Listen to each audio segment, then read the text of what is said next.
peluang yang ada dalam sektor perdagangan. Terima kasih. Berikutnya, silakan Puan Vivian Wong Sui Yi yang Terima berhormat kasih. sandakan. Terima kasih Datuk Speaker. Soalan saya nombor 9. Yang berhormat Menteri. Terima kasih Tuan Yang Di-Pertua. Berdasarkan Indeks Security Makanan Global GFSI 2022 yang dikeluarkan oleh Economist Impact, Malaysia berada di kedudukan ke-41 dengan skor 69.9 iaitu di tahap sederhana. Malaysia berada di kedudukan ke-8 dalam Asia Pasifik dan kedua di kalangan Asia Tenggara. Antara langkah yang diambil oleh Kementerian Pertanian dan Keterjaminan Makanan untuk mengukuhkan kedudukan negara dalam GFSI adalah menubuhkan Jawatankuasa Kabinet mengenai dasar sekuriti makanan negara yang dipengerusikan oleh Yang Amat Berhormat Perdana Menteri untuk membincangkan hala tuju dan isu berkaitan keterjaminan makanan yang merentas berbagai kementerian. Hari Jumaat ni kita mesyuarat lagi, iaitu hal sekuriti makanan yang akan dipengerusikan sendiri oleh Perdana Menteri. Kita tahu hal makanan ini menjadi satu isu keterjaminan makanan kepada seluruh dunia. Titah yang di-Pertuan Agong, sempena hari jadi yang Pertuan Agong pun disebut soal keterjaminan makanan ini. Oleh itu kita harapkan ini serius dan ia melibatkan semua pihak, semua rakyat dalam hal menjamin keterjaminan makanan sekarang dan pada masa yang akan datang. Menubuhkan, membangunkan Pelan Tindakan Dasar Sekuriti Makanan Negara 2021-2025 dibuat oleh kerajaan terdahulu. Kita terima pakai dasar itu dan akan diteruskan dengan apa yang disyorkan melalui Dasar Pertanian Negara. Membangunkan platform khusus berkaitan keterjaminan makanan sebagai sumber resmi negara. Mengadakan sesi libat urus dengan pelbagai organisasi yang menjadi sumber rojokan GFSI. KPKM turut merangka strategi untuk memastikan bekalan bahan makanan seperti telur dan beras mencukupi. Sekarang ni heboh tentang beras putih naik harga 5%. Saya memberi jaminan yang naik itu ialah harga beras import yang berkualiti tinggi untuk makanan orang-orang yang berada lah. Tapi untuk orang awam, untuk rakyat Malaysia, keadaan beras adalah terjamin di sekitar RM2.60 sekilo. Langkah yang dilaksanakan bagi menjamin bekalan telur. Kita tahu masa pandemik berlaku berbagai masalah, masalah pekerja, masalah loji-loji yang ditutup, reban-reban yang ditutup, terutama sekali mereka yang berskala kecil. Kenaikan harga makanan yang begitu mendadak, terutama jagung dan juga soya. Maka sekarang ini sedang pulih dan insya-Allah ianya akan lebih stabil dari masa ke semasa. Sepanjang bulan Ramadan dan Syawal, interfere yang dibuat oleh Fama dan sebagainya dan Satuan Peladang, kita lihat tidak berlakulah kenaikan harga daging secara mendadak pada bulan puasa dan hari raya yang lalu, kerana kita dapat mengawal dengan interfere daripada Persatuan Peladang, daripada LPP dan juga daripada Fama. Kita juga sekarang ini mengedar kalau ada kekurangan setempat, maka Fama akan bertindak untuk cuba menyelesaikan tempat berlaku kekurangan itu. Seperti satu ketika dulu berlaku kekurangan di Terengganu, maka kita bertindak dengan segera, iaitu telur yang agak berlebihan di Melaka, Fama menghantarnya ke Terengganu. Begitulah kita juga dalam usaha untuk mencukupkan beras. Sekurang-kurang kita capai SSL. Berbagai usaha sedang dibuat sekarang ini. Di antaranya melaksanakan program Semat Sawah Berskala Besar. Memang sekarang ini pesawah kebanyakannya dijalankan oleh orang-orang yang berumur.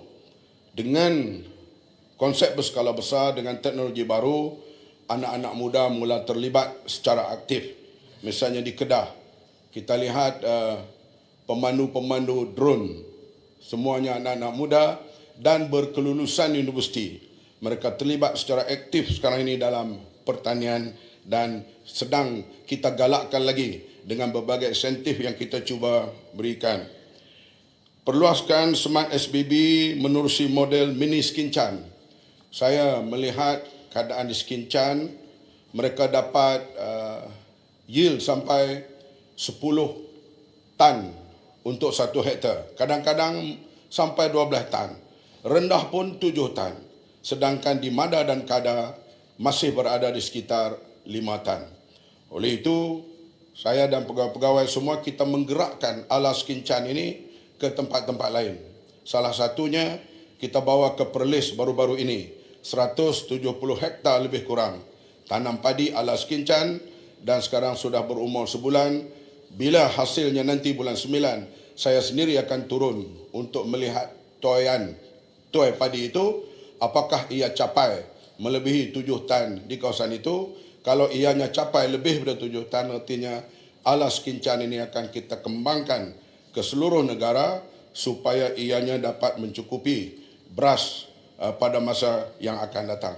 Saya yakin dan saya yakin-yakinnya Malaysia boleh untuk mencukupkan beras SSL-nya kalau kita tumpu dan usaha dengan cara-cara moden, cara-cara baru dan juga kerjasama penanam padi yang kita lihat sekarang sedang meningkat. Dan juga stok beras juga alhamdulillah mencukupi. Walaupun dalam keadaan pandemik misalnya, soal beras tidak berlaku kekurangan di Malaysia ini.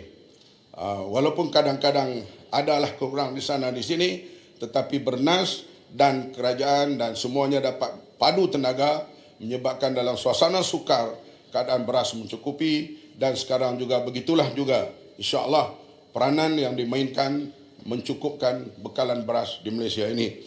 Kalau kenaikan yang berlaku harga beras putih itu adalah harga yang beras berkualiti tinggi yang selalunya harganya itu tidak dikawal. Dia bergantung kepada pasaran. Itu yang banyakkan beras-beras import. Terima kasih. Soalan tambahan yang berhormat, sandakan. Terima Menteri atas jawapan yang sangat terperinci. Soalan tambahan saya adalah mengenai subsidi diesel untuk kapal nelayan di Sabah. Jadi apa yang kami tahu adalah kadar jumlah subsidi diesel untuk kapal nelayan di Sabah telah dikurangkan dari segi jumlah tannya dan menyebabkan kos operasi industri perikanan lebih tinggi. Ianya seterusnya akan membawa kepada kenaikan harga produk makanan laut. Jadi apakah langkah yang akan diambil oleh kementerian untuk menangani masalah ini bagi memastikan harga makanan terkawal di Sabah, terutamanya makanan laut lah? Kita sedang menangani perkara ini dan hal diesel dan sebagainya itu di bawah kementerian lain. Begitu juga soalan tentang bekalan gula. Gula juga di bawah KPDN. Jadi walau bagaimanapun saya ada juga maklumat diberi bekalan gula insya-Allah mencukupi untuk pada masa sekarang dan pada masa yang akan datang. Soal kedudukan diesel ini kita pantau dari masa ke semasa.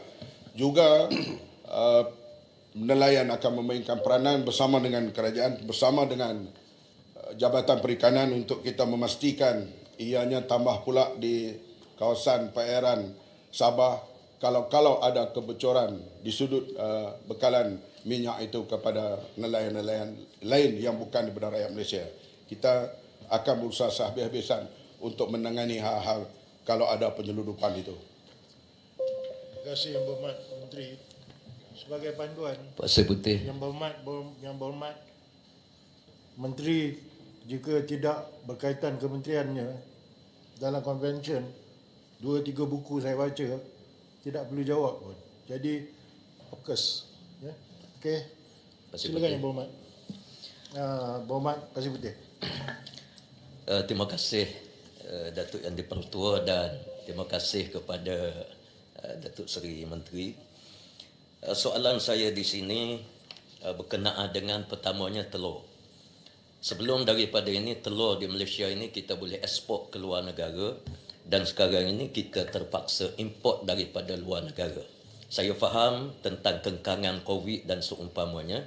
Cuma apa yang saya nak sebut di sini, kalau sebelum daripada ini kita ada perancangan untuk kita menternak ayam daging dan juga ayam telur ini daripada satu peringkat ke satu peringkat, dan kita yakin akhir tahun ini kita mampu mengeksport lebih banyak. Kalau sebelum daripada ini kita ada ekspor, tapi kita mampu ekspor lebih banyak. Jadi soalannya, apakah kerajaan yang ada pada hari ini meneruskan agenda tersebut, sebab beberapa ladang ayam milik rakyat ini saya tak tengok apa-apa perubahan, kerana mereka kita senaraikan dalam kumpulan yang akan kita bangunkan. Dan yang keduanya, Smart SBB. Smart SBB ini adalah perancangan kita yang ada plan dia dan ada jadual dia. Ada tempat-tempat pada tahun 2023 ini kita akan laksanakan Smart SBB.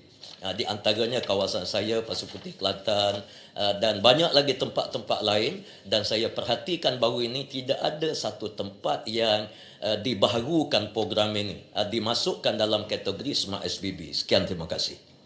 Yang Berhormat Menteri. Ya, segala program yang baik kita terus. Hak tak baik kita hentikan. Itu dasar kita. Jadi SPB ini sekarang kita mula di Perlis, misalnya yang Alas Kincan ini. Kemudian dibuat di Rompen. Kemudian kita cuba juga di seberang Perak.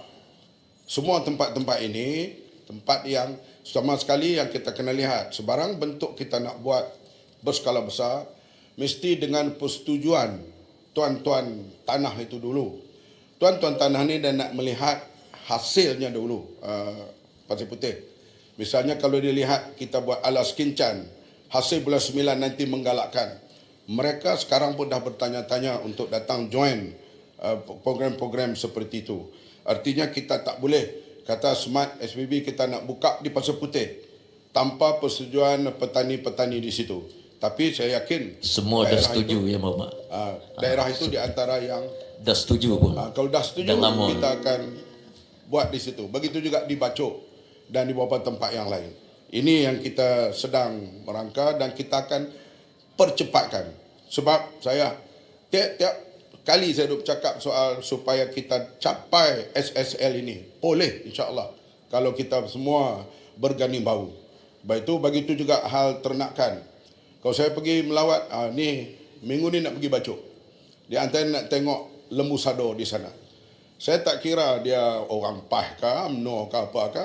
Kalau dia berjaya dan dia buat, kita ikhtiar untuk membantu. Seperti kita pergi Terengganu, kita bangunkan pelabuhan Cendering supaya siap cepat, supaya nelayan sana dapat mencari ekonomi, mencari faedah dan sebagainya. Sebab dalam hal keterjaminan makanan ni, kita jangan kira negeri, jangan kira parti, yang penting kena rajin. Itu saja. Tapi